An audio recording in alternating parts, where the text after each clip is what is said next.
तर नंदुरबारच्या कौटिल्य अकॅडमीचे संचालक Pravin Patil not reachable आहे। औषध निरीक्षक भरतीचा पेपर फुटल्याचा रोहित पवारांचा आरोप आहे। कौटिल्य अकॅडमीतून 90% प्रश्न बाहेर पडले असं रोहित पवारांनी आरोपामध्ये म्हटलं। संचालक प्रवीण पाटलांनी रोहित पवारांचे आरोप फेटाळलेले आहेत। आरोप फेटाळले तरीही संचालक प्रवीण पाटील सकाळपासून नॉट रिचेबल आहे। संचालक प्रवीण पाटील तक्रारदार लक्की पाटील हे सकाळपासून नॉट रिचेबल असल्याची माहिती।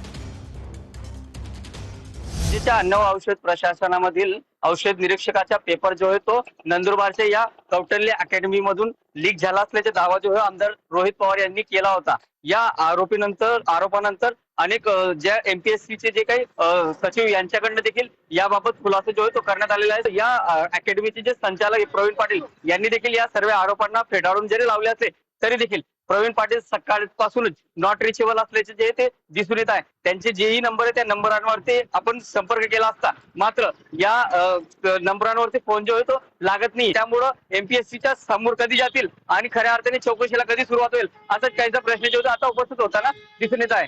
जितेंद्र बैसरा, टीव्ही मराठी, नंदुरबार। तर नाशिक मुंबई महामार्गावर पिंपरी फाटा परिसरात खड्ड्यांचं साम्राज्य पाहायला मिळत आहे। समृद्धी महामार्गावरच्या इंटरचेंज जवळ खड्ड्याचं साम्राज्य आहे। मुंबईहून नाशिकला व नाशिकहून मुंबईला जाणाऱ्या पुलाजवळ खड्डे पडलेले आहेत। मुंबई नाशिक महामार्गावरील जे रस्ते ते रस्ते सध्या पूर्ण खड्ड्यांच्या साम्राज्य पसरलेलं आहे आणि आपण आता आहोत पिंपरी फाटा येथील जे उड्डाणपूल आहे त्या उड्डाणपुलाच्या खाली। तसं जर पाहिलं तर हा पिंपरी फाटा येथील उड्डाणपूल आहे। हा जो रस्ता आहे हा समृद्धी महामार्गाला जोडण्यात आलेला इंटरचेंज आहे। त्याला हा रस्ता जो आहे तो कनेक्ट होतो आणि समृद्धी महामार्गावरनं जे वाहन चालक आहे जे मुंबईला किंवा नाशिकच्या दिशेने ज्यांना जायचं असतं ते येथूनच आपले मार्गक्रमण करत असतात। सध्याच्या स्थितीत पावसाळ्यात इथे मोठ्या प्रमाणात खड्डे पडलेले आहे। मागच्या वर्षी सुद्धा या महामार्गावर हीच परिस्थिती होती। आता 15 दिवस अगोदर सुद्धा या महामार्गाची डागडुजी करण्यात आली। मात्र गेल्या 3 ते 4 दिवसांपासून पडलेल्या पावसामुळे जे आहे या महामार्गाच्या कामाची जी आहे पूर्णतःपणे पोलखोल झालेली आहे। रस्त्यात खड्डा की खड्ड्यात रस्ते हे सुद्धा वाहन चालकांना समजत नाहीये आणि मोठ्या प्रमाणात अपघातांना येथे निमंत्रण भेटल्याचे आपल्याला पाहावयास मिळत आहे। शैलेश पुरोहित, टीव्ही 9 मराठी, इगतपुरी।